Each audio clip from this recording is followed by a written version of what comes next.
გერმანიის ოპოზიციის ლიდერმა ფრიდრიხ მერცმა ხუთშაბათს ბერლინში თავისი წინასაარჩევნო კამპანია განაახლა. თავის გამოსვლაში მერცმა შეშფოთება გამოთქვა ამერიკის შეერთებული შტატების პრეზიდენტის დონალდ ტრამპის მიერ უკრაინასა და პრეზიდენტ ვოლოდიმირ ზელენსკიზე გაკეთებული განცხადებების გამო.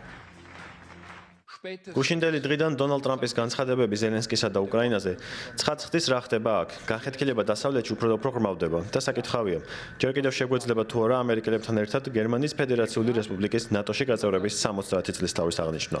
კითხვა უპასუხოდ რჩება.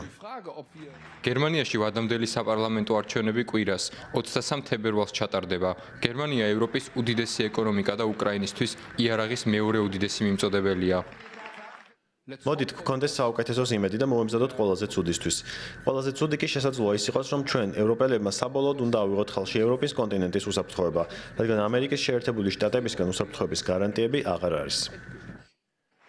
წინასაარჩევნო გამოკითხვები აჩვენებს, რომ ფრიდრიხ მერცის პარტიის რეიტინგი 30%-ია, ხოლო მას მოსდევს ულტრამემარჯვენე პარტია ალტერნატივა გერმანიისთვის 22%-ით. ყველა პარტია ღიად აცხადებს, რომ ულტრამემარჯვენეებთან კოალიციას არ შეკრავს.